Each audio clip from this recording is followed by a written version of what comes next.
వందనములు. శుక్రవారము ప్రకటించిన రీతిగానే మాట్లాడినటువంటి అంశం చెప్పే వాక్యంలో పెట్టకథలంటున్నా. చెప్పే వాక్యంలో పెట్టకథలంటున్నా. ప్రేమ దేవుని పిల్లల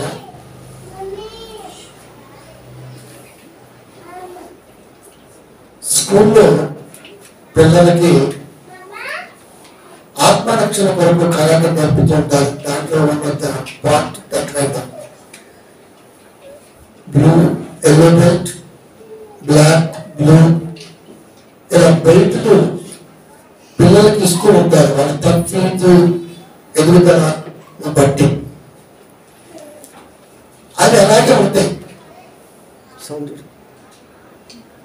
నేర్చుకుంటున్నప్పుడు ఏదైతే నేర్పుతారో నేర్చుకున్న పిల్లలు కూడా అలాగే నేర్చుకుంటారు. బైబిల్ కూడా అంతే.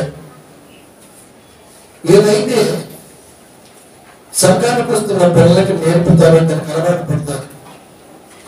వాళ్ళ కాబట్టి బాగా జోకులుగా అనుకోండి. ఒకరోజు జోకు లేకుండా వాక్యం చేయడం వాళ్ళు ఇష్టపడి వాళ్ళ కాబట్టి బాగా నవ్వించాడు అనుకోండి. ఒకరోజు నవ్వించకుండా వాక్యం చెప్పడం ఇష్టపడి అంటే అలవాటు అయిపోతుంది. కానీ ఎవడైనా సరే బైబిల్ కాడికి వస్తే బైబిల్ ఎలా చెప్పాలో కాపాను బట్టి కాకుండా ఆత్మీయంతో రాయించిన మాటను బట్టి చూడాలి. 2వ తిమోతి మనందరూ తెలిసిన మాట 3:16. అక్కడ దైవజనుడు సన్నద్ధుడై అంటే అర్థమేంటి? సన్నద్ధత అంటే సంపూర్ణంగా దాని మీద విశిష్ట పరిజ్ఞానం కలిగినటువంటి వాడు సిద్ధపడి ఉండటం సన్నద్ధత. దైవజనుడు సన్నద్ధుడై అక్కడ ప్రతి సత్కార్యములకు పూర్ణముగా సిద్ధపడి ఉండునట్లు దైవావేశము వలన కలిగిన ప్రతి లేఖనాన్ని ఉపదేశించాలి అన్నారు. దైవావేశం వలన కలిగినటువంటి లేఖనాలు ముందున్నప్పుడు ప్రసంగాల మధ్యలో ఎందుకు వస్తుంది? పెట్టకథ లాంటిది అని దేవుడు చెప్పన్నాడు. ఎందుకు వస్తుంది నువ్వు చెప్పాలి. ప్రసంగంలో ఇవన్నీ ఎందుకు వస్తుంది అది నువ్వు చెప్పాలి. ప్రతి లేఖనమును ఉపదేశించాలి. ప్రతి లేఖనాన్ని చెప్పాలి. ప్రతి లేఖనాన్ని చెప్పాలి అంటే రాయబడుతున్నటువంటి ప్రతి లేఖనములో దేవుడు దాచి ఉంచిన ఉద్దేశం ఖచ్చితంగా దైవజనుడిగా వాడు చెప్పుకొని రాలి. అలా చెప్పను అలా చెప్పను అలా చెప్పను అని బైబిల్ కొన్ని వందల సంవత్సరాల పూర్వమే రాయించబడి పెట్టింది. వాటిని ఈ రోజున నేను పిల్లల కొరకు వండుతున్న వంటకమే వాక్యములు. చెప్పే వాక్యములు పెట్టకథలేంట్రా? పౌలు గారికి ఎదురే తిమోతి గారికి బాధ్యత ఇచ్చిన తర్వాత జాగ్రత్త చెప్తున్నాడు. ఉత్తరం రాస్తూ 1 తిమోతి 4:7 అపవిత్రములైన ముసలమ్మ ముచ్చట్లను విసర్జించి అంటే పాస్టర్ గారు ముసలమ్మ ముచ్చట్లు అర్థం చేశారు. ఆడింపు మాట్లాడ తెలుగులో వాక్యం చెప్పవలసినటువంటి వాడు ఆడింపు మాటలు ఎక్కువ చెప్తున్నట్టుగా అర్థం దేవుడి దృష్టిలో. ఇది ఎప్పుడైతే సంఘానికి అలవాటు అయిందో వాక్యం ఉంటున్న పిల్లలు కూడా మనకి ఎవరైనా పరిచయం అనుకోండి, అమ్మ బాగుందా, అక్క బాగుందా, ఏ కూర టిఫిన్లో ఏ వేసుకున్నా నెయ్యి వేసావా ఈ మాట్లాడుతూ ఉంటారు. అంటే నేర్పుతున్న వాడి యొక్క స్వభావం వాక్యంకి దూరంగా ఉండటం వల్ల విశ్వాసులు కూడా ఎదుటివాడు పరిచయం అయినప్పుడు ఇదే మాట్లాడుతూ ఉంటారు. మనకి పరిచయం అయితే స్టార్టింగ్ ఏం మాట్లాడతారు. అది 3 అర్ధరాత్రి పట్టపడి 4 మధ్యాహ్నం 4 9 సరే తిన్నావా అంట ఫస్ట్. మరి ఇదేమి భాష పరిజ్ఞానం నాకు ఎప్పటికీ తెలియదు. తిన్నవా తప్ప ఎవరైనా సరికి తింటారా మాట్లాడుతుంటే ఫస్ట్ అక్కడ స్టార్ట్ అయింది. హాయ్ తిన్నవా అంతే, అక్కడే అర్థమవుద్దు జ్ఞానం లేదని. కనుక ముసలమ్మ ముచ్చట్లు అన్నాడు. ఇది ఎవరు చెప్తారు? ఏ పని లేకపోతే ఆడవాళ్ళు పెట్టుకునే ముచ్చట్లేదు. కానీ విశ్వాసులు కాపాడు ఈ బ్యాచ్ కూడా దీంట్లో ఉన్నట్టున్నాడు దేవుడు. అంటే ఆడింకి మాటలు మాట్లాడుకోవటంలో కాపర్లు కూడా ఉన్నారు అని చెప్పాడు. విసర్జించి అర్థం ఏంటి? మీలో ఉన్నాయి, మీలో ఉన్నాయి. విసర్జించి దైవభక్తి దేవభక్తి విషయంలో నీకు నీవే ప్రాక్టీస్ చేసుకో, ప్రాక్టీస్ చేసుకో. నేను నేర్చుకునేటప్పుడు, నేను వాక్యం మీద పట్టుదలగా ఉన్నప్పుడు అర్థంలో నన్ను నేను చూసుకొని నాకు నేనే వాక్యం చెప్పేవాడిని. ఇది ఇలా ఉంటుంది, ఇది ఇలా ఉంటుంది అంటే మనకు అర్థమవుతుంది. మన యొక్క ఎక్స్ప్రెషన్స్ ఎలా ఉన్నాయో మనకు అర్థమవుతుంటుంది. నీకు నీవే ప్రాక్టీస్ చేయి. కరాటేతో నేర్పాలి, మరొకటితో నేర్పాలి, ఏదైనా ఒకటి నేర్పాలి. కానీ బైబిల్ కనుక వచ్చినప్పుడు వినటం ద్వారా ఏదైతే వింటున్నామో కానీ ప్రాక్టికల్గా నువ్వే ప్రాక్టీస్ చేసుకోవాలి. మనమో సొల్లేస్తుంటాం. దేవుడు వెళ్తే వాడికి చేతికి ఉంగరం పెట్టా, లేదా అది పెట్టా, లేదా కొత్త బట్టలు వేసా, మొన్న షాపింగ్ చేశా, విజేతలు మంచి పంపరాత్మంది ఇవి మాట్లాడుతాం మనం. అది అలవాటు అయిపోయింది నేను బాడీకి. అది ఎప్పుడైతే మాత్రమో అప్పుడే విశ్వాసం అనేది పెరుగుతుందిలోకి వస్తుంది. అప్పుడు దాని వాక్యాలు ఎవడైనా పరిచయం అయితే ఆల్మోస్ట్ అని మనం మాట్లాడేది బైబిల్లోనే కాదు. వాడు కాపరవచ్చు, విశ్వాసం అవ్వచ్చు. మనకు పరిచయం అయితే ఫస్ట్ మాట్లాడేది యాడ్ నుంచి చేస్తున్నాం, ఏం చేస్తున్నాం, ఇక్కడి నుంచి స్టార్ట్ అవుతుంది. వాక్యం అయితే కనబడదు. అప్పుడు ఏమవుతుందంటే ముసలమ్మ ముచ్చట్లు అనేవి ఎక్కువగా రావటం వలన విశ్వాస భ్రష్టులు అవుతారన్నది వాక్య సారాంశం. తీతుకు 1:14 విశ్వాస విషయముల స్వస్థులకు నిమిత్తము అంటే అర్థమేంటి? రోగిష్ఠులయ్యాం. శరీర విషయంలో అందరికీ రోగాలు వస్తుంటాయి, బాధలు వస్తుంటాయి. ఇది పెద్దగా దేవుడు తీసుకోడు. ఎందుకంటే ఈ శరీరం అనేది మ్యాక్సిమంగా అన్నిటికీ దెబ్బతినడం కాబట్టి వాతావరణానికి ప్రాబ్లమ్స్ ఉంటుంది. బాడీ తీసుకునే ఆహారంలో ప్రాబ్లం ఉంటుంది. ప్రతి దాంట్లో ఈ శరీరం ఏదో ఒక విషయాన్ని డెసిషన్ ఫేస్ చేస్తూనే ఉంటుంది. మరి ఆత్మకు ఆ ప్రాబ్లం లేదు. ఆత్మకున్న ప్రాబ్లం ఏంటంటే సరిగా వినకపోవటం, వాక్యాన్ని గ్రహించకపోవటం వలన అది రోగిష్టయింది అన్నారు. కనుక విశ్వాసం అనేది రోగాల పాలైంది. ఎప్పుడైనా మనం పరీక్షించుకుంటామా, సాధకం చేసుకున్నామా, నా విశ్వాసం రోగాలమయమైందా, నా శరీరం రోగాలమయమైందా, అమ్మో ఇంటి చంపు నొప్పినట్టుంది, అమ్మో తలనొస్తుంది, కాళ్ళు బీగుతుంది, చేతులు వాడుతున్నాయి, అవి అందరికీ ఉంటాయి. అది వాడిలో ఉండదు. శరీరం కలిగిన ప్రతి వ్యక్తికి శరీరపరంగా డిసీజ్ అనేది 100% ఉంటుంది. దేవుడు నమ్మిన నమ్మకపోయిన శరీర తత్వం అది. కానీ ఆత్మ విషయానికి వచ్చేసరికి విశ్వాస విషయమున స్వస్థులకు నిమిత్తము అంటే విశ్వాస విషయములో నువ్వు దేవుని దృష్టిలో రోగిష్టిగా ఉన్నావు. దానికి స్వస్థత కావాలి. స్వస్థత కావాలంటే శరీరానికి బలహీనంగా ఉంటే డాక్టర్ కాడికి వెళ్తే ఆ సూది మంది వేస్తాడు. మరి విశ్వాస విషయంలో బలహీనంగా ఉంటే ఆయన ప్రార్థన చేస్తాడు. ప్రార్థన చేయమంటే అప్పట్లో కఠినంగా గర్తించాడు. కిందనే ఉంది స్వస్థులకు నిమిత్తము వారిని కఠినంగా గర్తించు. కఠినంగా అర్థం ఏంటి? అమ్మో ఇది మనసే లేదు, దీని ప్రేమే లేదు, ఇంత కఠినంగా ఉంటాడేంటి? కఠినుడి దగ్గరే అద్భుతమైనటువంటి ప్రేమ అనేది ఉంటుంది.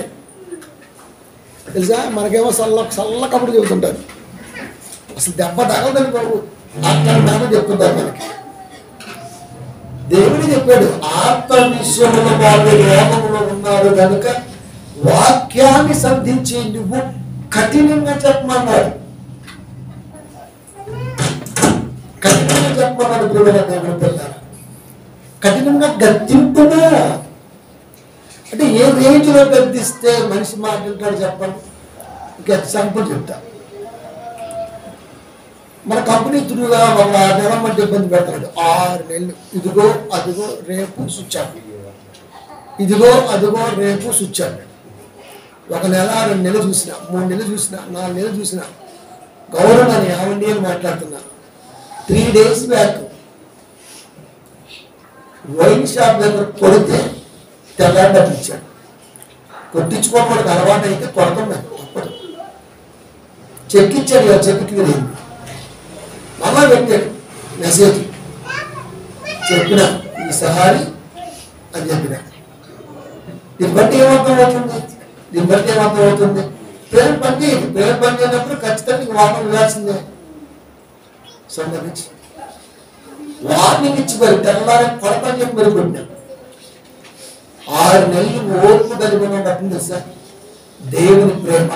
అది వాడు ఏమనిపించిందంటే ఇది శాత కాదేమో అనిపించింది. మొహం చూపించాక పిల్లడికి ఇచ్చి చెక్కించి పంపించాడు అంతే.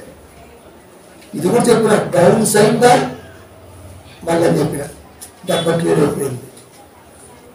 ప్రియమైన దేవుని పిల్లల క్రైస్తవ విషయంలో కూడా ప్రేమ గల వాక్యాన్ని ప్రేమగా చెప్పటం వల్ల ఏమవుతుందంటే అక్కడతోనే ఇది చేతకంతనంగా ఆగిపోయింది.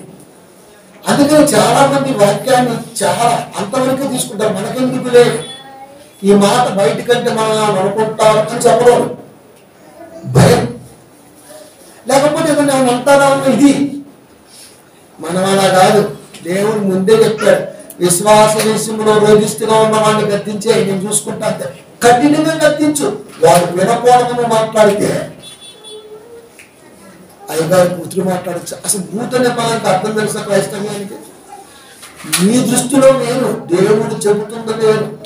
అందుకే ఎప్పుడు కూడా లోకంలో మాట్లాడుతున్న మాటల్లో బలబడి గాడిని వాక్యం పెట్టి మాట్లాడాలి. అది ఇప్పుడు ఎవరైనా సరే దీనికి ఏమన్నా నానా అర్థాలతో కూడినటువంటి బాగా వినసొంపుగా పొలైట్ ఏమంటే చెప్పాలంటే కఠినంగా గద్దింపు మన దానికి ఆ వాక్యం చెప్పమానండి.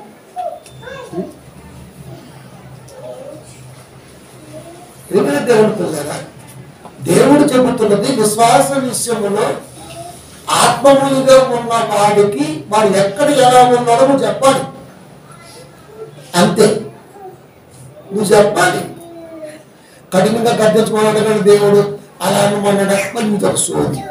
ఇది కఠినం అంటేనే ఆల్ వర్డ్స్ ఇంక్లూడింగ్ అంతే, ఇంకేమన్నా దాంట్లో కఠినంగా గద్దించము సందర్భాన్ని బట్టి. అందుకే నేను చెప్పే వాక్యంలో పెట్టకథలు ఏంట్రా ప్రియమైన దేవుని పిల్లరా, మన గ్రూపులో ఎంఐబీలో తెలుసా, ఎంఐబీలో మొన్న ఒకసారి గ్రూపులో ఓపెన్ చేసి చూస్తుంటే అసలు అందుట్లో నాకు తిన్న కొత్త నెంబర్ ఉంది దాంట్లో. ఓహో ఇదంతా ఉన్నారా దీనికి అనిపించింది. ఎప్పటిదాకా చూడాల ఈ టైటిల్ పెట్టడానికి ఆలోచించిందా మానవరంగా నీకు తెలియాలని ఆనందం. ఇది ఎట్లా అనిపించింది అని చెప్పేసి వస్తే గ్రూపులు టెస్ట్ చేస్తే 4 గ్రూపుల్ని దాంట్లో ముసలోడు కాడ నుంచి 30 వరకు ఉన్నారు. ఓహో మంచి గ్రూప్ నేను ఉన్నాను మరి దాంట్లో వచ్చే అనుమానం మరి అదే. కానీ ప్రియమైన దేవుని పిల్లారా, కఠినంగా గద్దించము. ఎందుకు? వారు ముసలమ్మ ముచ్చట్లు చెప్పటం, సంఘానికి నేర్పటం, విశ్వాసులు కూడా ఇంకా ఎదురైతే ఇదే మాట్లాడటం అనేది నేర్చుకున్నారు కనుక నువ్వు ఖచ్చితంగా చెప్పు తీరు ఆత్మను కాపాడాలి అని చెప్పాడు. చెప్పాలి కదా. చమత్కార కథలు, చెడుతులు మనిషిని భక్తులు నిలబొమ్మని గమనిపిల్లారా. ఇప్పుడు క్రీస్తు కాలం కాబట్టి బతికిపోయామండి బాబు. మోసే ధర్మశాస్త్ర కాలంలో ఏదైతే విశ్రాంతి దినం ఉన్నదో శనివారం, ఆ రోజున కట్టె పొలాలు ఏడానికి వెళితేనే అర్థపడి చంపారు. మనం చూస్తుంటాం ధర్మశాస్త్రంలో ద్వితీయోపదేశకాండంలో కట్టెలు వేయడానికి వెళితేనే అర్థపడి చంపారు. నిజంగా ధర్మశాస్త్రంలో లేదు కాబట్టి బతికిపోయాం. ఇదే ధర్మశాస్త్రంలో ఉండి ఇలాంటి ముసలి చెబితే రాళ్లతో కొట్టి చంపన్నాడు, మరణ శిక్షలు తెచ్చమన్నాడు. క్రీస్తు కాలం కాబట్టి బతికి పక్కనెట్టారు, లేకపోతే పక్కన గురెత్తుని వాడికి. ద్వితీయోపదేశకాండం 13వ అధ్యాయం 5వ వచనము, నీవు నడవవలెనని నీ దేవుడైన యెహోవా నీకు ఆజ్ఞాపించిన మార్గములో నుండి మిమ్మును రప్పించి దాస్య గృహములో నుండి మిమ్మును విడిపించిన మీ దేవుడు యెహోవా తిరుగుబాటు చేయటకు మిమ్మును ప్రేరేపించిన కనుక ఎవరో కాబట్టి ఆ ప్రవక్తనేమి ఆ పౌలకను వారికి ఏమి మరణ శిక్ష విధింపవలను. దేవుని మార్గము నుండి దాస్య విముక్తి కలిగించిన మిమ్ములను ఎవడైనా తిరిగి మరణ కలవకనేవాడే కానీ ప్రవచించేవాడే కానీ మార్గాన్ని తప్పిస్తే వారికి ఖచ్చితంగా మరణ శిక్ష విధింపవలను. దేవుని నమ్మి లోకానుసారమైన జీవితాన్ని వద్దనుకొని క్రైస్తవుని నిలబడటానికి వచ్చిన వాడికి పెట్ట కథలు చెబుతూ నానా కథలు చెబుతూ జోకులు వేస్తూ ఇలాంటి ఉద్దేశంతో ఎవడైనా వాక్యం ఒక సంఘంలో జరిగిస్తే ఒకరిని విడిపుంటే నువ్వు వాడిని రాత ఒకటి సర్పే అని ఉరేసరిపోయినట్టు మోసే ధర్మశాస్త్రం కాబట్టి క్రీస్తు వారు అర్థం ఉన్నారు. అదే క్రీస్తు కాలంలో కొన్ని దొంగలకో ప్రతి ఆదివారం ఒక కాపు గురేసేవాడిని నిజం ఆ చెప్పారు దేవుడు ఆ పదమది కదా అదే కదా. ఆ ప్రవక్తకి ఏమి ఆ పౌలకని వానికి ఏమి మరణ శిక్ష విధింపవలను. అట్లు మీ మధ్య నుండి ఆ చెడుతనమును పరిహరింపవలను. కలగనేవాడు ఏమంటాడండి, కళ నిజమైతే ఈ పాటికి కొన్ని 100 సార్లు అమెరికా అధ్యక్షుడు అయ్యాను కళ వచ్చింది. ఇండియా కాదు, అమెరికా ప్రెసిడెంట్ అయ్యాను నేను. చుట్టూ మంచి గార్డు, మళ్ళీ ఆ కళ కూడా అదొక రకమైన ప్రశ్న బ్లాక్ గార్డ్. మళ్ళా నేను చెప్పాను మీకు ఎప్పుడైనా రకరకాల వస్తుంటాయి. కళ అనేది సహజంగా మనం పగల ఏదైతే ఆలోచించి పడుకుంటామో అదే కొంచెం విఎఫ్ఎక్స్ గ్రాఫిక్ లో వస్తుంటది. కళ ఎప్పుడు నిజంగా 100% కళే నిజమైతే ఈ పార్టీకి కొన్ని 100ల మంది దేశానికి ప్రధానమంత్రులు సీఎంలు లేకపోతే మరొకట అని విచిత్రం చూడండి. ఎవరికైనా వాడు చచ్చినట్టుగా వాడి శవాన్ని వాడు కళ వచ్చింది చూడండి. ఎవరో చచ్చిపోతారు వాళ్ళకి అడిగేది మనం చూస్తుంటాం, ఎక్కడికో పోతాం, ఎవరికో దిగుతుంటాం, ఇన్ని ఉంటాయి మన కళ్ళలో. అంతేగాని మనం లారీ వచ్చి గుద్ది మన శవానికి మనమే దండేసి మనమే కమ్యూనిస్టుగా కళలు కన్నాడు. నిజంగా కలుంటే రియాలిటీ అవుతుంది. కళ నిజంగా అవుతుంది కళ. అందుకే కళ కళ కళే. స్వప్నం వేరు, మళ్ళా స్వప్నం వేరు. స్వప్నమందు కళలో నీకు భాగంగా కనిపించొచ్చేమో కానీ స్వప్నమందు అంటే నువ్వు అప్పుడుగా మత్తుగానే ఉంటావు కానీ నీకు అర్థమవుతుంటుంది. పేదలు మత్తుగానే ఉన్నాడు. మోసే ఏరియా మాట్లాడుతున్నాడు యేసుక్రీస్తు వార్త నిర్గమం గురించి. మత్తు వదిలిపోయింది, చూస్తే ఇంకేముంది అడిగాడు. ఏదో మాట్లాడుతున్నారు మీరు ఏంటని అడిగారు. కనుక మత్తు లేదు, మత్తులో మత్తుగా ఉండి గ్రహించడం లేదు, కళ లేదు. కనుక కళ అంటుంటాడు, నాకు రాత్రి కళ వచ్చిందండి, నేను ఆవులు వెళ్ళి వాడు ఏడే ఉంటాడు, పాడు ఏడే ఉంది, ఆత్మ ఏడే ఉంది, కుటుంబం ఏడే ఉంది, పిల్లలు కూడా పక్కన ఉన్నారు. వీడు మాత్రం ఎలాగో సంచరిస్తూ వస్తుంటాడు. ఒకవేళ సంచరించేటట్టే కొంచెం ఆత్మ ఇది లేవని ఇంకా తిరిగి వచ్చింది అది. కనుక ప్రియమైన దేవుని పిల్లల ప్రవక్తకేమి, ప్రవక్త అంటే ప్రవశించేవాడు. రేపటికి వచ్చే ఈ సంవత్సరాలు నీకు చెప్తాడే వాడు మరణ శిక్ష నింపవలను. బతకొట్టకు వాళ్ళు ఇలాంటి డిసీజ్ లోపంలో ఉండడానికి వీళ్ళు, ఇలాంటి రోగం ఉండడానికి వీళ్ళు వెళ్ళిపోవాలి. ఎవర రోగం జోడించేవాడు, ప్రవశించేవాడు, కాపరి ప్రవక్త. ఈ క్రిములు ఎవరు? కాపరి ప్రవక్త. అంటే ఈ ఇద్దరిని కూడా దేవుడు ధర్మశిక్షణ ఏమన్నాడు. అది మోసే ధర్మశాస్త్రం కనుక బతికిపోయేది. క్రీస్తు కాలం అయితే ఒకసారి ఆలోచించండి. కనుక చెప్పే వాక్యం అనేది దేవభక్తి నింపుకొని ఉండేది చెప్పాలి.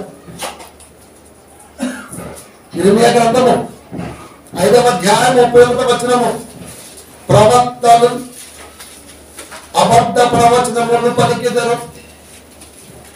అది అబద్ధం అన్నచో మనకి ఎలా తెలుస్తుంది చెప్పండి? అది అబద్ధమా దేశమా ఎలా తెలుస్తుంది? ఇంకొకటి అర్థం వచ్చింది మనకి, దేవుడండి కృపావరాలు నానా రకాలుగా ఇస్తాడు, ఒక రకంగా ఇస్తాడు, ఒక రకంగా ఇస్తాడండి. అలా అక్కడ కారణం ఉంటుంది మనకి. ప్రవక్తలు అబద్ధ ప్రవచనలు పలికెదరు, యాజకులు వారి పక్షమున ఏలుబడి చేసేది. యాజకులు అంటే కలుసుకున్నారు, ఇద్దరు కలిసి కాపరి అంటే ప్రవక్త, ఏలుబడి చేసేది. అంటే ఆయన నమ్మకం నిజమే, ఆయన చెప్పింది నిజమే, సిండికేట్. ఇప్పుడు కూడా అదేముంది కదండి, ఇప్పుడు కూడా అదేముంది కదా. ఎవరి మీద చెప్పేటప్పుడు వాడి గురించి పొగుడుతూ ఉంటాడు, లేనోడి గురించి. తెలుసా, ఆయన బతుకున్న రోజుల్లో మీ ఇద్దరం కలిసి ఆ విజయవాడ నటరాజు ఫంక్షన్ హాల్లో భోజనం చేసాడు. అది నిజమో కాదో మాకు తెలియదు. మరి ప్రియమైన దేవుని పిల్లల ఏమి చేసేదారు, అలాగే జరుగుట నా ప్రజలకు ఇష్టము. కాపలంతా కలిసి భోజనం చేస్తుంటే ఆహా సహోదరులు ఐక్యత కలిగి నివసించడం ఎంత కింద త్యాగి పెట్టేస్తారు అంటనే నాకు అనిపించింది. ఒరే ఇడంతా తెక్క అసలు వీడు కొన్ని చూస్తుంటానండి, భలే నవ్వు వచ్చింది నాకైతే. వీడి జ్ఞానంతో పెడుతుండా, అది జ్ఞానే, వీడి జ్ఞానంతో పెడుతుందా, కేంద్ర బుద్ధితో పెడుతుండా. నిన్నదాకా గోసి రాకున్నాను, తెల్లారి 3 వందలు వచ్చి ఒక టేబుల్ కూర్చొని భోజనం చేసి ఇట్ట. ఇది ఎందుకు వచ్చింది మధ్యలో ఇట్ట? దీన్ని ఏమంటారు? దీన్ని ఏమంటారు? దేనికి సింబల్ అది? ఎక్కడికి సింబలా? ఎక్కడికి సింబల్ ఇదే?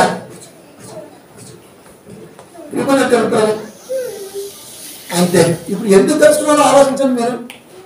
మనం కొట్టుకుంటే సందాలు రావట్లేదు, నా నుంచి పోతున్నారు, నీ నుంచి పోతున్నారు. కనుక ఇక్కడ ఇన్కమ్ తగ్గింది, కనుక మనం చేద్దాం. ఇదంతా పక్కనట్టేసి నేను నీ జోలికి రాను, నువ్వు నా జోలికి రావద్దు, మన అందరం కలిసి 50 జోలికి రావద్దు. ఇది ఫంక్షన్ చేస్తున్నా మంచిది. ఇప్పుడు అందరూ భోజనం చేస్తున్నారు. ఎవరో తెంగొట్టుగా విశ్వాసి అటు ఫోటో పెట్టి పైన కింద చిన్న శ్లోకం, సహోదరులు ఐక్యత కలిగి నివసించుతా ఎంత లేదు ఎంత మన వరము 133 కీర్తనంటే నాకెంత అనిపించింది. ఆహా మిమ్మల్ని క్యాచ్ చేసి రావాలి లోపల ఉండాలి. ఎప్పుడో తెలుసా, ఏక భావముతోనూ ఏకాత్మతోనూ మాట్లాడితే ఆటోమేటిక్ గా సహోదరుల ఐక్యత సమాధానంగానే ఉంటది. అంటే ఒకటే రీతిలో వాక్యాన్ని చెప్పు, అందరూ ఒకే రీతిలో వాక్యం చెప్పుకుంటూ వెళ్ళండి. ఇలాంటివి ఉండవు. పేరు కోసం, ప్రఖ్యాత కోసం, రకరకాల కోసం. ఇది డ్యామేజ్ అయ్యేసరికి మనం అంతా కలిసిపోయారు, అందరంతా మళ్ళీ కలిసిపోయారు. సెలబ్రేషన్, సహోదరుల ఐక్యత, పెద్ద బోర్డు, ఫ్లెక్స్, ఆహారం, భోజనం, ఇవన్నీ మర్చిపోతారు. ఇంకా ఇక్కడి నుంచి మనందరం బాగుంటాం.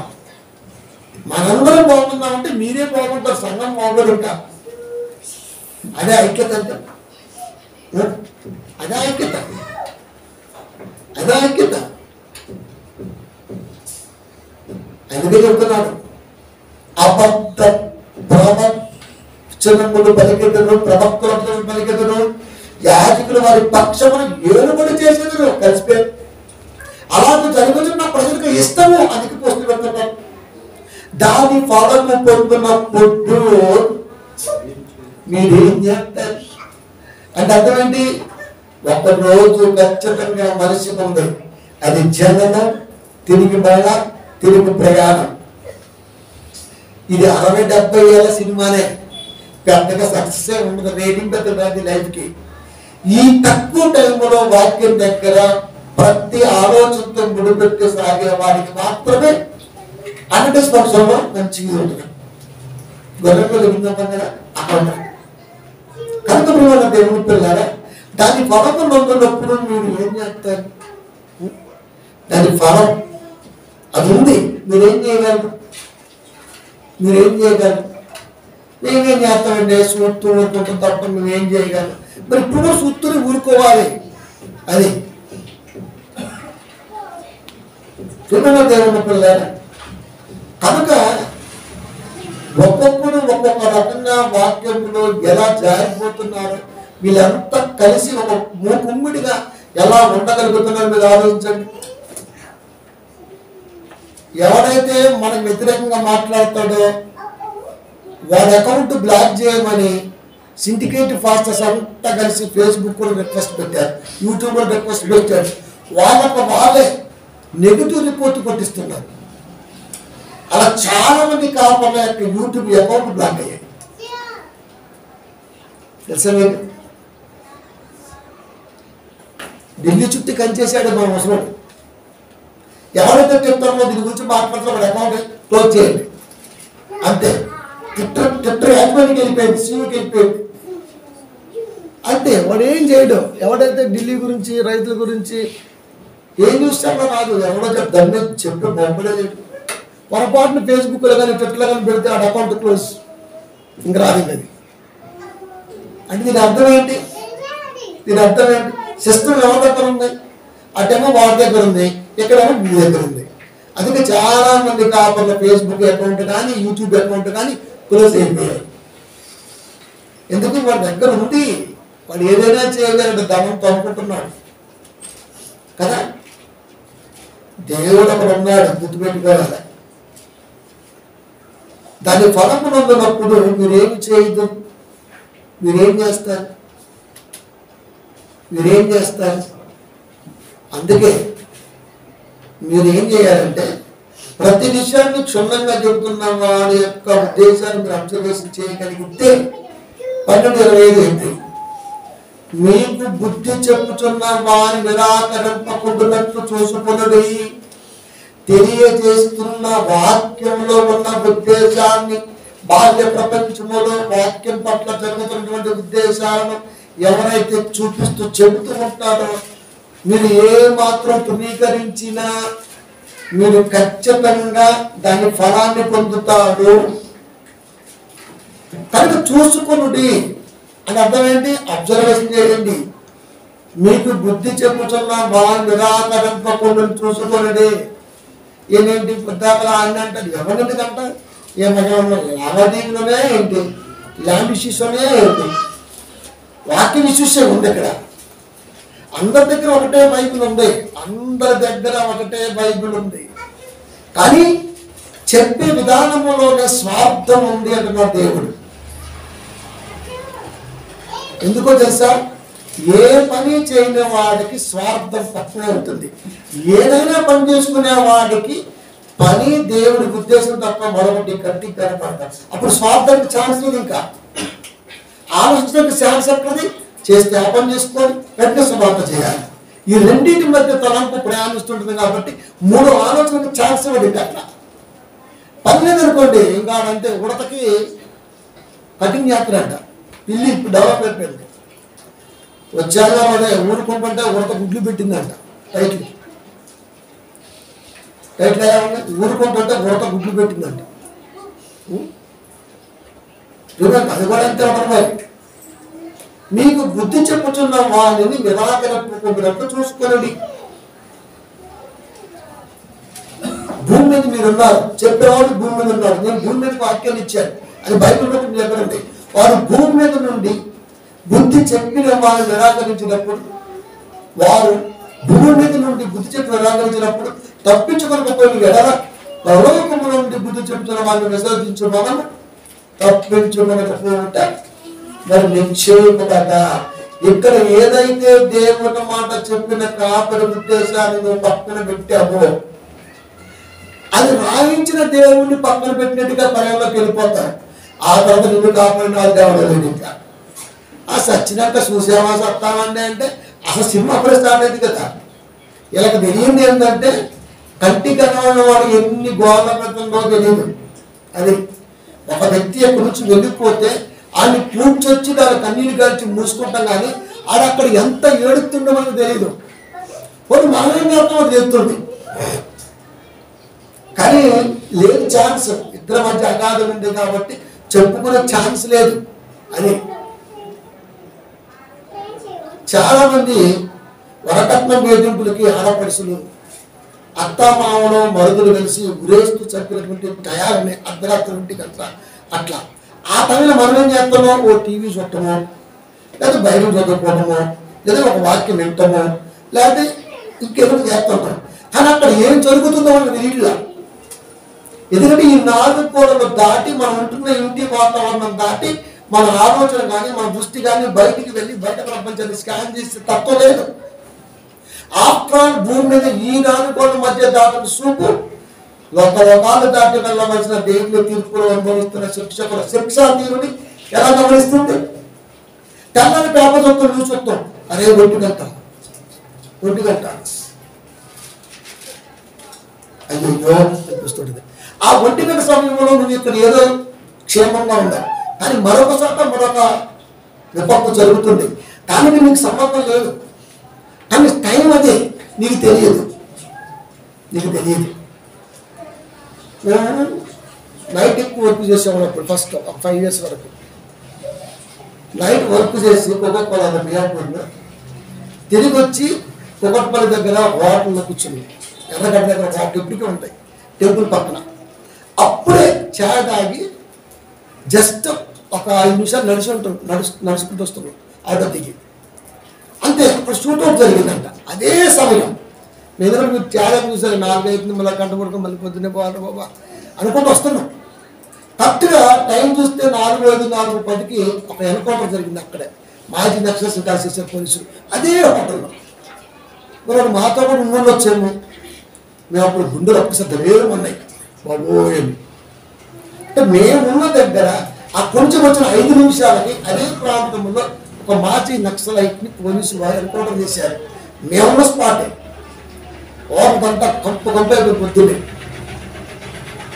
మాకు తెలియదు కదా, 5 నిమిషాలు ముందు వచ్చాము. అది ముందుంటే చెప్పగలం. ఇది కూడా అంతే. వాక్యం దేవుడు రాయించాడు గనక, అది దైవాదేశం వలన కలిగి ఉన్నది గనక, అది ఉపదేశిస్తున్నప్పుడు ప్రతి విషయాన్ని క్షుణ్ణంగా చెబుతున్న వాడిని నీ మనసులో కానీ మరొక ఉద్దేశం కానీ చునీకరిస్తే ఖచ్చితంగా దాని ప్రతిఫలాన్ని పొందే తీరుతాం 100%. దేవుని ఉద్దేశం ఏంటంటే రాజ్య సువార్త అనేది సకల జనులకు అందాలి. రాజ్య సువార్త అంటే పెట్టకథలు కాదు, లేకపోతే ఇంకా ఏదో డబల వర్ణక అంత సూర్యుడు, లేకపోతే నారబట్టలు వేసుకునే దేవుడు కిరీటం పెట్టుకుంటాడు, ఆయన 3వ ఆకాశంలో ఆ యొక్క ఏదో చెబుతుంటున్నాడు.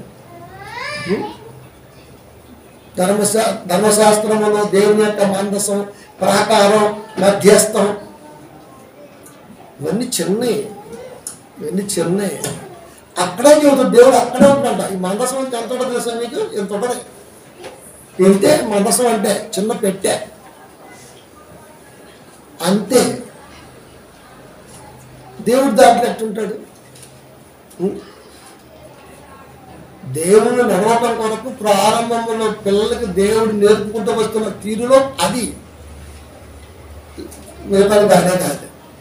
కనుక ప్రియమైన దేవుని పిల్లల రాజ్యసువార్త ప్రకటించే పనిలో దేవుడు తీసుకున్న ఉద్దేశం వీరి ద్వారా ఇంటుపడుతుంది. ఈ కల్పన వీరు చూడండి, రకరకాల జోకులు. ఇప్పుడు కొత్త ట్రెండ్ మొదలైంది. మొన్న అమెరికా వెళ్ళాను, అక్కడ అంతే. ఇప్పుడు ఈ కథలో, ఎందుకంటే ఈ కథల్లో ఖండిస్తున్నానని చెప్పేసి ఇప్పుడు నేను అమెరికా వెళ్ళాను, స్విట్జర్లాండ్ వెళ్ళాను, మయన్మార్ వెళ్ళాను, అక్కడ ఎలా తోట ఈ చెబుతున్నాడు. ఇప్పుడు అది కథ కాదు, నిజమే అంటున్నాడు. కానీ కాలయాపన, కథ కాకపోవచ్చు కానీ కాలయాపన. వాక్యములో ఒక 10 నిమిషాలు నీ విదేశీ పర్యటన గురించి మాట్లాడామంటే మాకే పని. యేసుక్రీస్తు వారు ఎక్కడి నుంచి సువార్త పనికి మరొక చోటకు వెళ్ళారు, అక్కడ సువార్త ప్రకటించారు. వెళ్ళింది ఒక మొక్క ఉంది, సువార్త ప్రకటించడంలో తీసుకున్న జాగ్రత్త ఎన్నో కనబడతాయి. కానీ ఇది వాక్యం ఎంత ఉంటుంది, చెబుతున్న విధానం మాత్రం ఎంత ఉంటుంది. మాకేం పని? నువ్వు అడిగిపోతే మాకెందుకు? టికెట్ తీసుకున్న ఫ్లైట్ 2 గంటలు లేట్ అంట. అయ్యో షార్ట్ ఉన్నాడంట. అవును, మరి లేట్ అవుతుంది. వాతావరణం బాగలేకపోతే సిగ్నల్స్ అందం, సిగ్నల్స్ బాగాలేకపోతే ఎయిర్లైన్స్లో మొత్తం ట్రాక్ పని చేయదు. అలాంటప్పుడు వేస్ట్ కనపడడం, అలాంటప్పుడు ఖచ్చితంగా అడుగుతుంది. కామన్ నాలెడ్జ్ అది శాటిలైట్ ద్వారా నడవాలి కాబట్టి ప్రతిది ఎక్కడైనా మేఘాలు దట్టంగా ఉన్నప్పుడు అన్నది కాబట్టి ఖచ్చితంగా ఫ్లైట్ నిలిపేస్తారు. Common knowledge. వర్షం పడుతుంది అనుకోండి, అక్కడ జారిపోతుంది కాబట్టి ఆపేస్తాడు. Common knowledge. ఆ రోజు నరకం అనిపించాం. 250 పైగా దాంట్లో జనం ఉన్నారు, వాళ్ళు హ్యాపీగా ఉన్నారు. పాస్టర్ గారు మాత్రం వాక్యాలు నరకం అనిపించా అంటాడు. అంటే వెయిటింగ్ నరకమా? నరకమా అంట. ఆయన మాకు ఎందుకు రామేశ్వరి ప్రేమల దేవుని పిల్లారా, మీరు ఆలోచించండి. ఇవన్నీ చెబుతున్న దైవ సమయాన్ని మింగేస్తామే అంతే. మనం బాగలేదమ్మా. ఇప్పుడు సర్వత సానుభూతి చూపించాలా? ఒక వ్యక్తి సానుభూతి చూపించిన రోజున మనం మరణిస్తాం. గుర్తుపెట్టుకోండి, ఎవరి దగ్గర నుంచి సానుభూతి కోరుకోకూడదు. సానుభూతి కోరుకున్న రోజున మనం మరణించినట్లకే. అంటే మన మీద మనకి కాన్ఫిడెంట్ లేనప్పుడు మరొకరు భరోసా ఇస్తున్నాడంటే ఇంకా బ్రతుకు వ్యర్థమే. ఇంకా అందుకే మనమే 10 మందికి భరోసా ఉండాలి. ఇది దేవుడు నేర్పాడు. సిలువలో ఉన్న అన్న మాట ఏంటో సార్, వారేమి చేస్తున్నారు వారు, ఆ మాట ఆలోచించండి. ఎప్పుడున్నాడు? బాధలో ఉన్నాడు, మరణానికి దగ్గరగా ఉన్నాడు. తన మరణం గురించి కానీ తనలో ఉన్నటువంటి శరీరపరంగా వచ్చే బాధ కానీ లోకానికి చెప్పడానికి ఇష్టపట్ల. ఆ మాట అనగానే వాళ్ళు ఏమనుకోవాలి? అరే నువ్వు ఎంత కష్టపడినా ఈ మాట అన్నాడు ఏంటి? సానుభూతి తీసుకున్నాడా? అది ఇప్పుడు మనం అయితే సానుభూతులే కోరుకుంటాం. మన బాగా నువ్వు చూడటానికి కాదు, హట్టు అంట. నువ్వు చచ్చినా కొట్టడానికి కాదు, ఇది హత్యనా? ఇది హత్యనా అంట. మన మావాడు ఒకటి వేయండు, జస్ట్ మంగళవారం సంథింగ్ ఇదే వారంలో మా బాగా చెల్లెల కూతురు విజయవాడ ద్వారం. నాకేమో కళ్ళు మండుతుంది. మేము డ్రైవ్ తీసుకుంటూ వెళ్దామంటే కొద్ది దూరం వెళ్ళగానే కానీ మాకు రిపీట్ రాలే. ఒకరు వచ్చినా తిరిగి మళ్ళీ నైట్కి వెళ్ళాం. ఇదొక ప్రాబ్లం ఉంది. అప్పుడు చెప్పిన సరేనమ్మా కానిచ్చేయండి, చేసేది ఏం లేదా అని. అయ్యో పెద్ద రాకపోతే కరెక్ట్గా కొద్ది ప్రజలు విదేశం అని చెప్పేసి స్పష్టంగా చెప్పిన వాళ్ళకి. వాళ్ళు అర్థం చేసుకున్నారు, సరే సరే అన్నారు.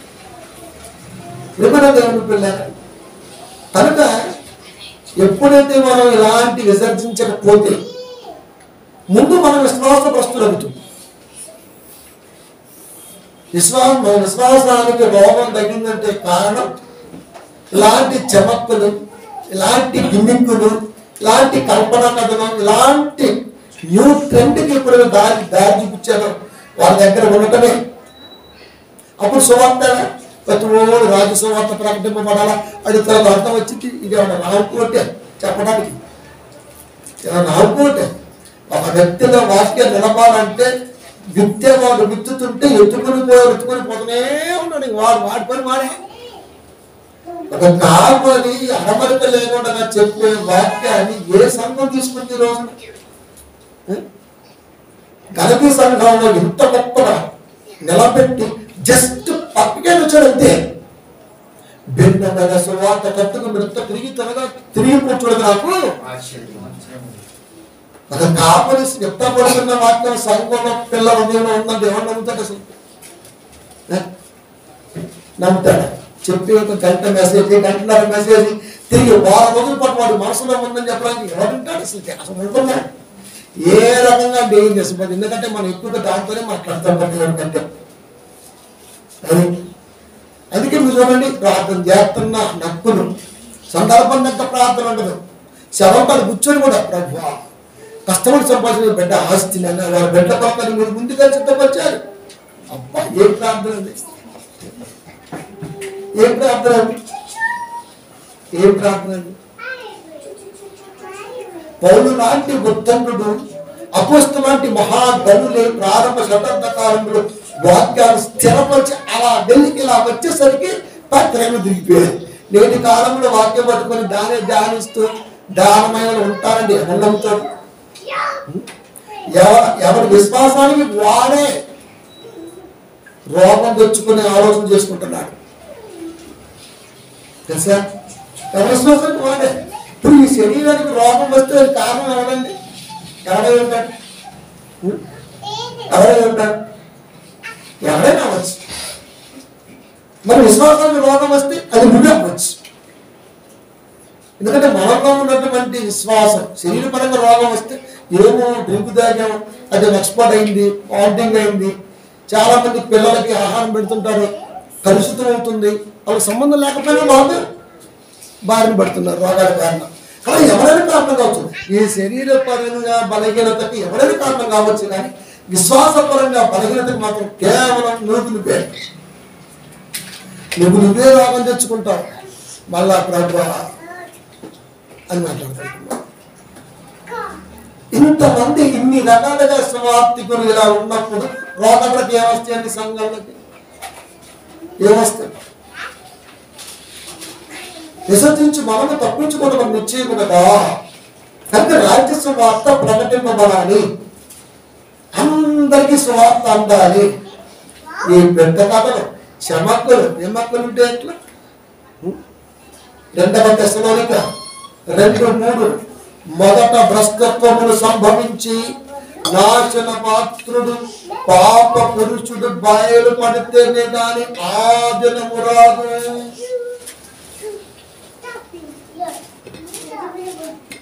మొదట భ్రష్టత్వములు సంభవించి విశ్వాసం అనేది ఎప్పుడైతే లోపలకు వెళ్ళిపోయిందో భ్రష్టత్వం అనేది ఖచ్చితంగా నిన్ను ఆవరిస్తుంది అని చెప్పేశాడు. నాశన పాత్రుడు పాప పురుషుడు బయలుపడితేనే కానీ, అంటే చెబుతున్న వాక్యములో కల్పనా కథ లేవు, పెట్ట కథ లేవు.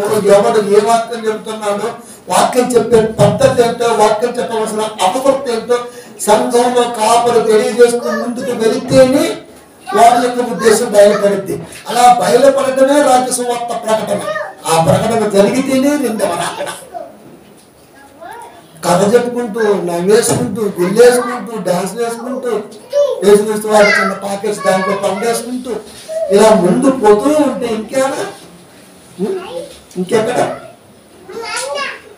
నాశన పాత్రుడకు పాప పురుషుడు సాతానుడు వారి యొక్క పరిచారకుడు వీళ్ళు బయటికి రావాలి. వీళ్ళు బయటికి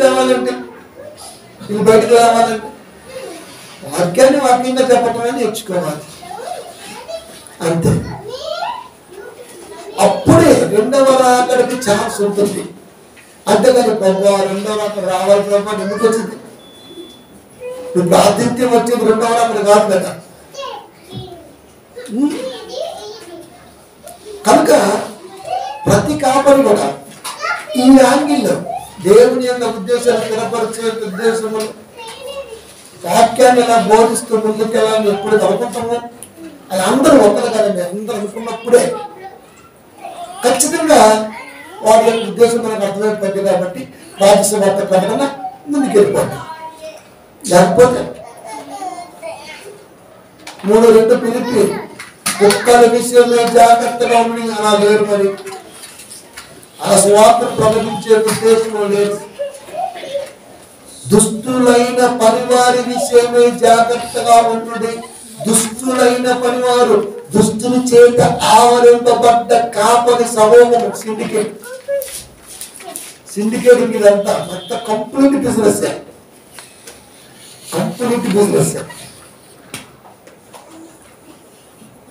చెప్పేసి దుస్తులైనటువంటి పనివారి విషయమే. ఇంతకు ఎవరు దుష్టుడు? దేవుని పనిలో దుష్టత్వాన్ని ఎలా పసిగట్టగలం? మనం పసిగట్టలేం. దేవుని పనిలో దుష్టత్వాన్ని ఎలా పసిగట్టగలం? ఎవరు చెప్పినా వాక్యం బాగానే ఆడరు. మరి మీకు కావాలంటే చూడండి, ఎవరు చెప్పినా బాగానే ఆడరు. మీకు ఏదైనా డౌట్ ఉంటే పలానోడి మెసేజ్ ఉంటే ఒక 30 నిమిషాల మెసేజ్ నమ్మకం చేసుకురండి. అది తీసుకొని బైబిల్ పక్కన పెట్టి మీకు దాంట్లో ఏముందో హ్యూమన్ కరప్షన్, దైవ కరప్షన్ తెలిసిపోయింది. వింటానికి బాగానే ఉంటుంది.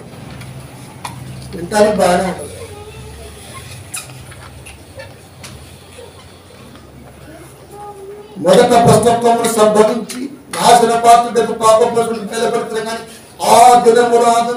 2వ రాకడ ఎప్పటి వరకు రాలేదంటే ఇలా వాక్యాలు చెప్పే తరం భూలోకంలో లేదు. వాక్యం చెప్పే చాలా మంది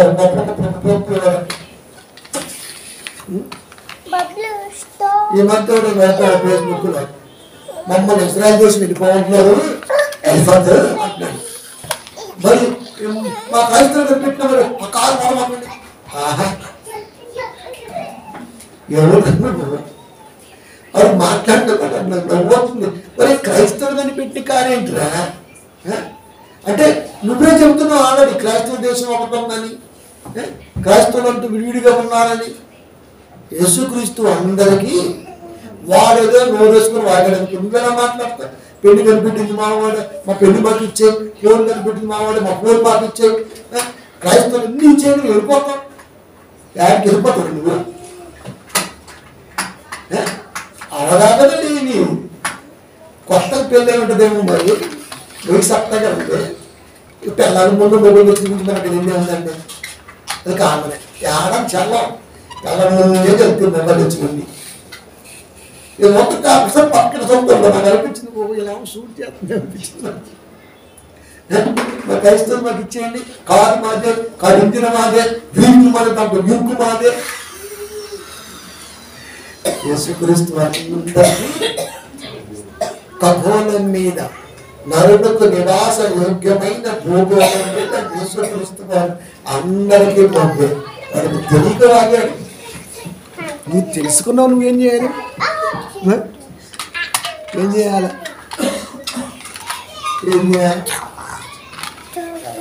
ఇక్కడే అవగాహన దేవుళ్ళు మాట్లాడతాం. ఫేస్బుక్ ఉంది కదా అని ఫ్రీగా మాట్లాడితే మాట్లాడుతున్నప్పుడు నీ కౌంటర్ రాకూడదు కదా.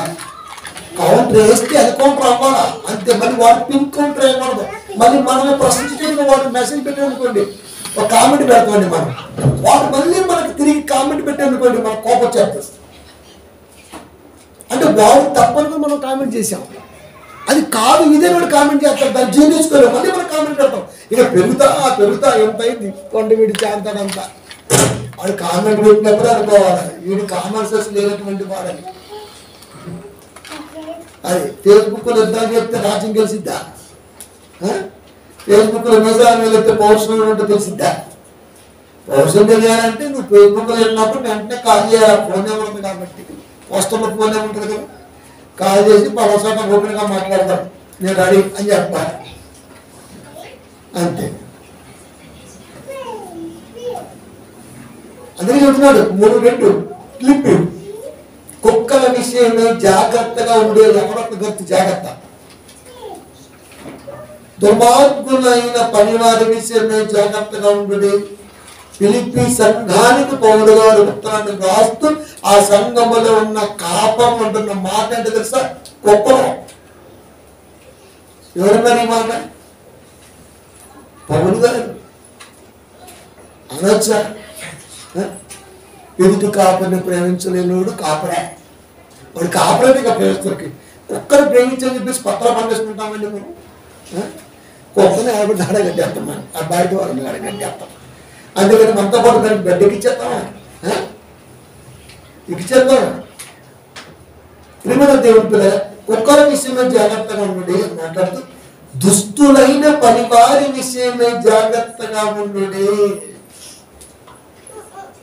ఈ చెరటను ఆశ్రయించే వారి విషయంలో జాగ్రత్తగా ఉండి, ఇలాంటి థీరీలో ఇలాంటి ఉద్దేశాలు ఎవరైతే బలపరుస్తూ ఉంటాడో లేకపోతే సపోర్ట్ చేస్తూ ఉంటాడో ఇలాంటి వారందరి విషయంలో మీరు జాగ్రత్తగా ఉండండి. అంటే చెప్పే వాక్యం ఎలా ఉండాలి అంటే, వాక్యం అంటే వాక్యంగానే చెప్పాలి అంతే. సినిమాలాగా చూడాలి, ఏదో జీవితంలాగా చూస్తే ఎట్లా? సినిమా ఎప్పుడు సినిమానే. పవన్ కళ్యాణ్ గారు తొలి ప్రేమ సినిమాలో పెళ్లి చేసుకోవాలి, ఆమె ఏదో జాబ్ మీద పోయిందని చెప్పేసి ఇప్పటికి 3 పెళ్లి చేసుకుంటే 4వ పెళ్లి జగన్ ఇప్పుడు సిద్ధంగా ఉన్నాడు. జగన్ 4వ పిల్లవాడు నాకు తెలియదు. 3 పెళ్లి 4వ పెళ్లి సిద్ధంగా ఉన్నాడు. తొలి ప్రేమ చేసుకోవాలా, అది అంతవరకేనా? సినిమా అనేది జస్ట్ రంజక తత్వమే తప్ప ఎందుకు నిజాలు.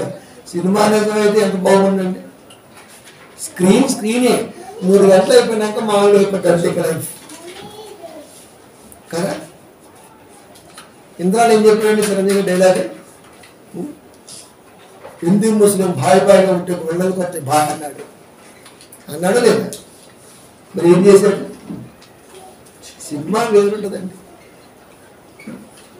నిజ జీవితంలో కరెక్ట్గా ఉంటుంది ఏది కూడా. కనుక ఇప్పుడు దానికి మనం ఇన్స్పైర్ అవుతూ ఉంటాం. మనం ఓ నాటక్కి, ఓ సినిమాలకి, ఓ పెట్ట కథలకి, దేనికి మనం కనెక్ట్ అవ్వాలో మనకి మన ఆత్మకు తెలియదా? దేనికి కనెక్ట్ అవ్వాలి మనం? దేని పడితే కనెక్ట్ అయిపోతుంటాం మనం. ఒకడేమో క్రికెట్కి, ఒకడేమో జోకులకి, ఒకడేమో కామిక్స్కి, ఒకడేమో జిమ్మిక్స్కి, ఒకడేమో సీరియల్స్కి, ఒకడేమో సినిమాలకి, ఒకడేమో పొలిటికల్కి, ఒకడేమో ఇంకా అంతే. ఇంకా సీట్కి ఎలా మనం ఎలా ఎడిట్ అవుతున్నాం? వాక్య బానిసకు నువ్వు, వాక్యానికి నువ్వు తల వంచిన వాడే ఉండాలి. అది ఎందుకంటే దాసుడివి, యేసు దాసుడివి, క్రైస్తవుడు. వీటికి ఎలా అయ్యాడండి? వీటికి ఎలా అయ్యాడు? వీటికి ఎలా అయ్యాడు? అప్పుడు ఏమవుతుంది సార్? విశ్వాసానికి రోగం వస్తుంది, ఆత్మకు రోగం పడుతుంది. ఆత్మకు రోగం వస్తే ఖచ్చితంగా ఆత్మ ఖడ్గమైన వాక్యంతో నిర్ముఖమాటంగా నరికేయాల్సిందే. లేకపోతే క్యాన్సర్ బాగా గుండెకి వచ్చి చచ్చిపోతాడు. కాలు నరకాల్సిందే క్యాన్సర్ వస్తే. డాక్టర్ చెప్తాడు, గిలక్కాడికి వచ్చింది, మోకాలు అవతల కట్ చేస్తాం. మరి గిలక్కాడికి తీయచ్చుగా, దాని నకలు పైన ఉన్నాయి.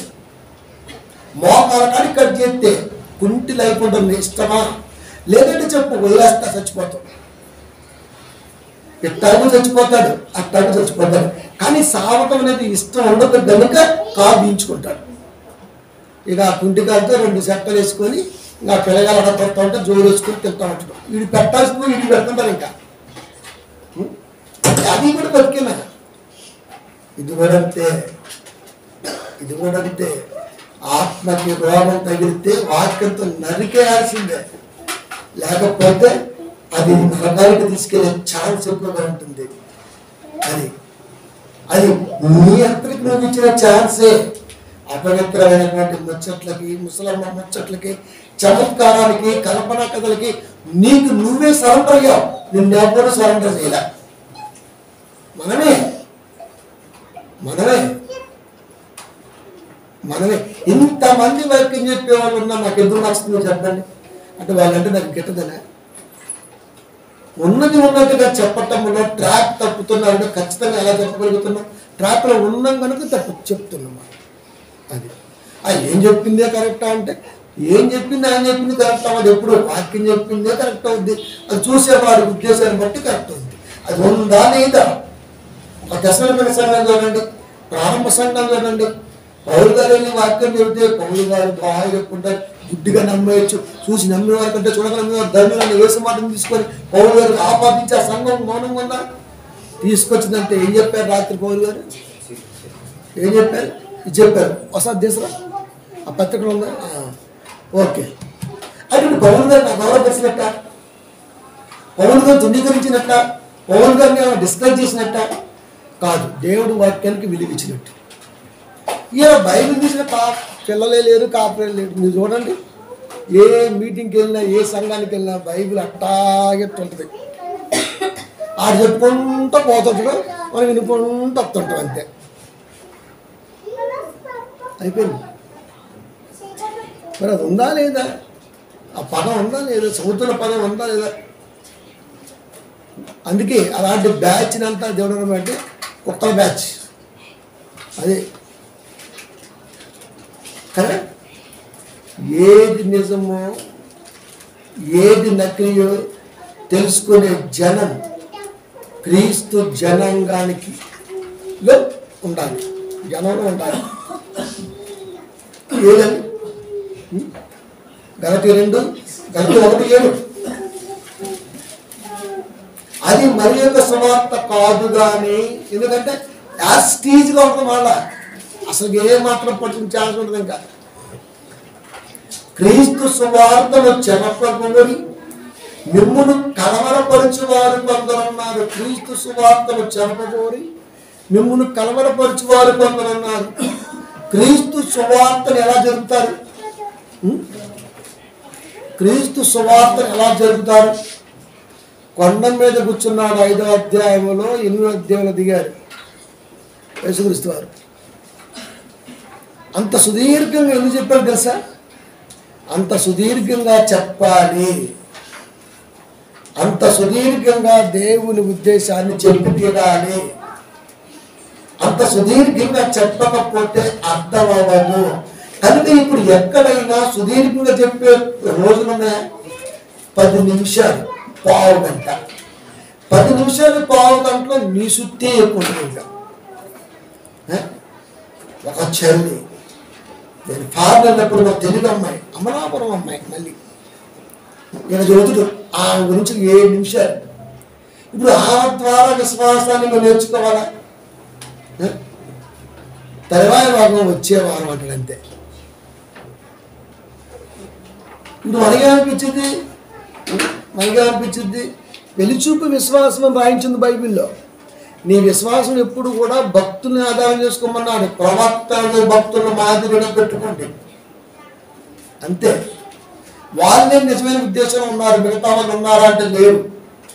నేటి కాలం చూపట్టుడు, నేటి కాలంలో అది అంత అవసరం లేదు కదా, కనుక కాలయాపన జరుగుతున్నది. మరి యొక్క సువార్త కాదు కానీ క్రీస్తు సువార్తను చెరపకొని, అంటే క్రీస్తు సువార్తని అడ్డం పెట్టుకొని ఈడు టెస్ట్ మనలో బయట విషయాలు మరొకటో. మొన్న అక్కడికి వెళ్ళానండి సభలకి, ఇక ఆ సభల గురించి 20 నిమిషాలు చెప్తాడు. అయితే సభలోకి వచ్చేది ఎందుకు? దేవుడి మాట పెట్టడానికి. మనమేం చేస్తాం? ఆ ఫ్లడ్ లైట్లు, ఆ వెనకాల స్టేజ్. అబ్బాయి ఏముందండి స్టేజ్ డెకరేషన్ అంతే. పెద్ద పెద్ద బాక్సులు 10,000 ఆర్ట్స్తో జమ్మున పడుతుంది. మనకేమో పర్వించిపోతుంది, ఆడు పరవశించి పాడుతుంటాడు. ఇంకా గుర్తుంచుకొని డాన్స్ చేస్తాడు ఇక్కడ. మనం కూడా మైమర్సిపోయి ఇట్టా ఊగుతా ఒకడేదో పోతుంటా నెత్తిని పుట్టుకుంటున్నాం. అదే సినిమాలో బ్రహ్మానందం గారికి సంతోషం వస్తే చెట్టు కొట్టుకుంటున్నాడు. సంతోషం వస్తే క్రైస్తవులు కూడా అంతే కదా. అంటే వాక్యం అయిపోయింది. ప్రారంభంలో గొప్పతనం ఏంటంటే ఈ దరిద్రాలు లేవు కాబట్టి వాక్యం కరెక్ట్గా వెళ్ళిపోయింది. అలాగే ఈ పాటలు ఎక్కడ, ఈ మ్యూజిక్ ఎక్కడ, ఈ కథ అంతా లేదు కదా. కనుక వాళ్ళు ఖచ్చితంగా వాక్యం చెప్పడానికి అవకాశం ఉంది అక్కడ. ఇంతమంది చెప్పినట్టు వచ్చింది ఈ రోజున, ఇంకా చాలా మంది చెప్పచ్చు. అయినా సరే దాంట్లో సోది అయిపోయింది. టైం అంతా వేస్ట్ అయింది. జీవిత కాలంలో సంఘంలో గడిపేది చాలా తక్కువ. 60 ఏళ్ళ జీవితంలో సంవత్సరానికి 52 వారాలు వేసుకుంటే 104 గంటలు అట్లా లెక్కేసుకుంటూ వస్తే మొత్తం పెళ్లి రోజులు ఆ కథ ఈ కథ మొత్తం కట్ చేస్తే దేవుడి కోసం కేటాయించిన కనీసం వారం లేదు ఒకసారి క్యాల్కులేషన్ చెప్పారు. 60 ఏళ్ళ జీవితంలో దేవుడికి 6 రోజులు పూర్ణంగా 72 గంటలు ఏమంటారు దేవుడికి 3 రోజులు. ఇది దేవుడి క్యాల్కులేషన్. మరి గంట ఎప్పుడు పిల్లప్ చేస్తాం? చెరపబోదు. మిమ్మల్ని కలవరపరిచిన వారు కొందరు ఉన్నారు. అప్పుడే ఉన్నారా? కొందరు ఉన్నారు. కలవరం అంటే ఎందుకు? ఆయన అట్టెందుకు చెప్పాడు, ఈయన ఎట్టెందుకు చెప్పాడు, ఎట్టెందుకు ప్రారంభంలో పౌలుకి ఎలా చెప్పాడు, తిమోతికి ఎలా చెప్పాడు అన్నాడండి. పౌలు బాగా చెప్పిండు, అపోలో బాగా చెప్పిండు. పౌలు గారు వింటేనే అపోలో పౌలు ఎవడం, కొరింథీ ఎవడం, వీళ్ళంతా కూడా పునాది ఆయన అని చెప్పేసాడు. అంతే. అపోలో ఎవడో, కొరింథీ ఎవడో, పౌలు ఎవడో, మేమంతా ఎవరో పరిచారకులు. ఆయన ఎవరు? ఆయనే పునాది, ఆయనే చెల్లిస్తాడు. అంటే ఇంత వాక్యం చెప్పినా సరే దేవుడి కృప మీకు ఉంటుంది తప్ప మరొకటి కాదు అని ఆ రోజు కాలం ఖండించేశాడు. అవును, ఆ పౌలు గారు బాగా చెప్పారా? కొంచెం తిమ్మతి గారు కొంచెం బాగా చెప్పుకుంటే బాగుండేది. ఇలా మనకి అర్థం చేస్తుంటాం మనం. అప్పుడే ఖండించేశాడు. ఎవరు చెప్పినా వాక్యమే చెప్పాలి, ఎవరు చెప్పిన రాజ్యసువార్త ప్రకటనే జరగాలి, ఎవరు చెప్పిన బైబిల్లో ఉన్నది ఉన్నట్టుగానే చెప్పాలి. ఇవి నేర్పుకుంటూ వచ్చాడు ప్రారంభంలోనే, అంతరించిపోయాయి. ఇప్పుడు అసలు నేనే లేవు. మరి ఒక సువార్త కాదు, బయట విషయాలే కాదు, దేవుడిదే ఒక్కటే మాట తీసుకుంటాడు అంతే. ఇక నుంచి అల్లేత్ర అంతే కుటుంబాలకి నిప్పెట్టేసి ఆకాశం వాళ్ళకి ఎగిరిపోద్ది ఫ్యామిలీ పైకి ఆకాశం పెట్టి అది అంటే ఇంత ప్రాబ్లం ఉంది ఇంత ప్రాబ్లం ఉంది ఇంత ప్రాబ్లం ఉంది 1 కొరింథీ 2 కొరింథీ 2:17 కావున ఇట్టి సంగతులకు చాలిన వాడెవడు మేము దేవుని వాక్యమును కలిపి చెరిపిన అనేకుల వలె ఉండక నిష్కాపట్యము గలవారమును దేవుని వలన నియమింపబడిన వారమునై ఉండి క్రీస్తునందు దేవుని ఎదుట బోధించుచున్నాము ఇట్టి సంగతులకు చాలినవాడెవడు మేము చెప్పినట్టుగా వాక్యం చెప్పగల మగాడెవడు మేము చెప్పిన సంగతులకు పోటీ ఎవడు మాతో వాక్య పోటీదాడెవడు ఈ వాక్యాన్ని గ్రహించగలిగిన వాడెవడు ఈ వాక్యాన్ని ఉన్నదంతగా చెప్పేవాడెవడు చాలిన వాడెవడు ఇట్టి సంగతులకు చాలిన వాడెవడు ఎవడు చెబుతున్నాడు మేము దేవుని వాక్యము కలిపి చెరిపని అనేకుల వలె ఉండక అప్పట్లోనే చమత్కార్యాలు కథలు వాక్యాన్ని తప్పించే పద్ధతి భిన్నమైన సువార్త ఇంకా ఎవరు వాక్యాన్ని కలిపి చెరుపుతూ ఉంటాం మళ్ళీ కొత్తగా అనేకుల వలె ఉండక నిష్కాపట్యము గలవారమును ఏ మాత్రం కపట ఉద్దేశం లేకుండా ఉన్న వాక్యాన్ని ఉన్నట్టుగా అనేక సంఘాలు స్థిరపరుస్తూ వెళ్ళినటువంటి వారిగా ఉన్నాం మేము దేవుని వలన నియమింపబడిన వారము అయ్యుండి క్రీస్తునందు దేవుని ఎదుట బోధించుచున్నాము క్రీస్తునందు మేము నేర్చుకున్న దాన్ని దేవుని దగ్గర చెబుతున్నాము ఈ చెబుతున్న ప్రాసెస్లో విధానములు ఎక్కడా కూడా కల్పనా కథలు కానీ ఆత్మను క్షోభపెట్టే పద్ధతులు కానీ ధన వ్యామోహంతో కూడిన పద్ధతులు కానీ మరొకటి కానీ లేకుండా తగు జాగ్రత్త తీసుకొని రెండవ రాకడలో నువ్వు ఉండవలసిన తీరు నీ ఆత్మ ఉండవలసిన పద్ధతిని నేర్పుతూ నీ ఆత్మ రోగాన్ని వాక్యంతో నిర్మోహమాటంగా కఠినంగా ఖండిస్తూ నరికేస్తూ సాగే సేవ ఇది స్వీకరిస్తే పడడం లేకపోతే మరొక డిసైడ్ చేశారు దేవుడు ఎప్పుడు పని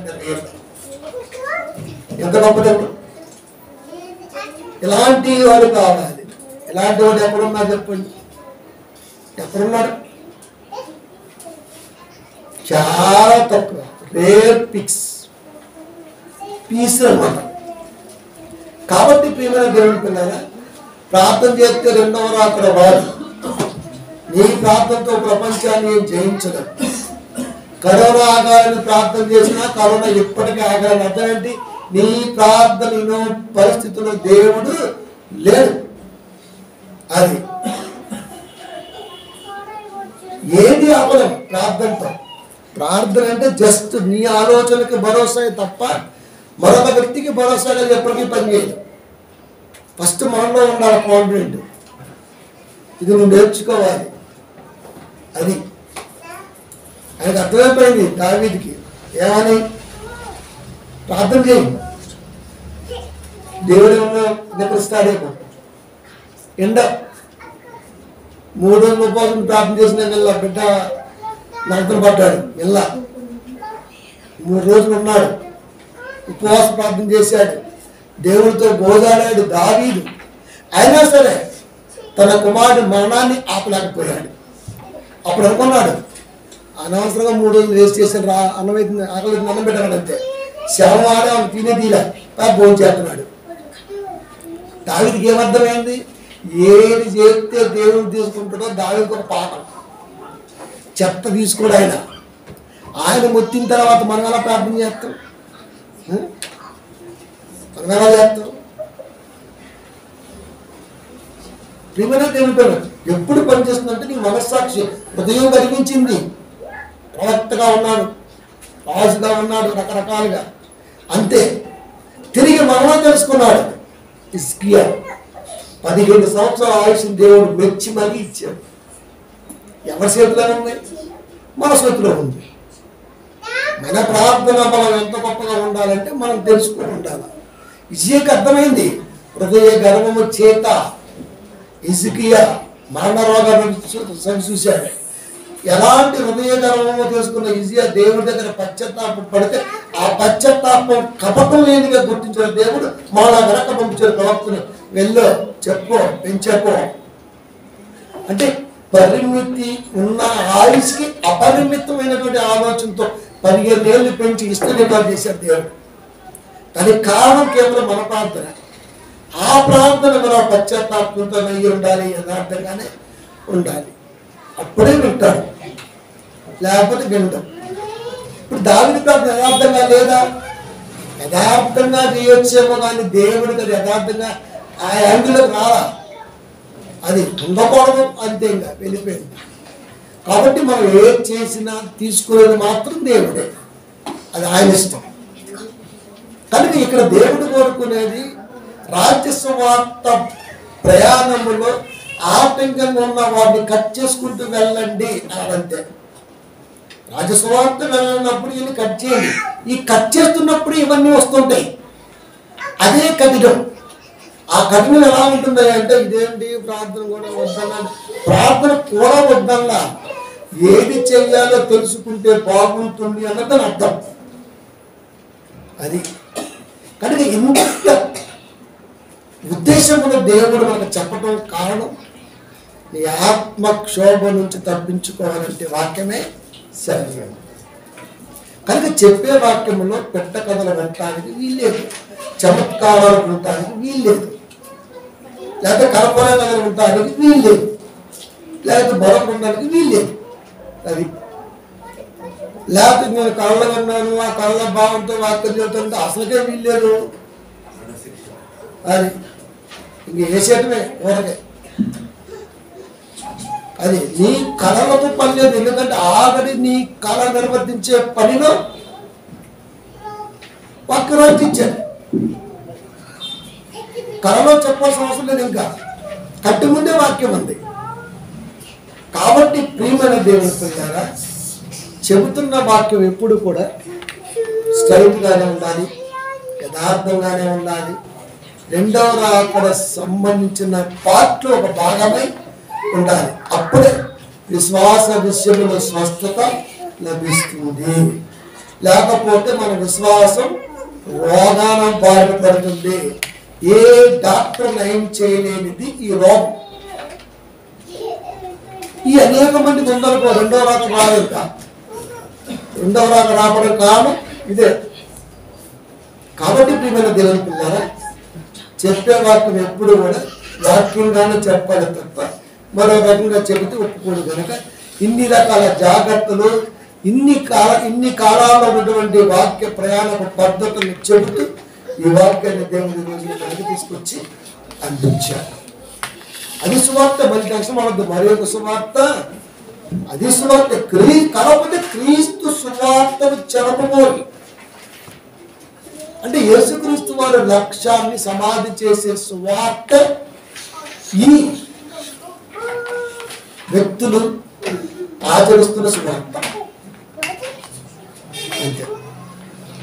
కాబట్టి వాక్యం ఎప్పుడు కూడా వాక్యంగానే ఉండాలి, వాక్యం ఎప్పుడు కూడా వాక్యంగానే ఉండాలి, వాక్యమయ్యే ఉండాలి, వాక్యంగానే ఉండాలి. దాన్ని ఏ మాత్రం మనం డిస్ట్రాయ్ చేయడానికి ప్రయత్నం చేసినా అది కౌంటబుల్ అవుతుంది. ఆ తర్వాత వదిలే ప్రసక్తి అంటే ఉండదు. ఇన్ని ఖచ్చితంగా తగలెట్టించేస్తాను. ప్రార్థించుకున్నాం.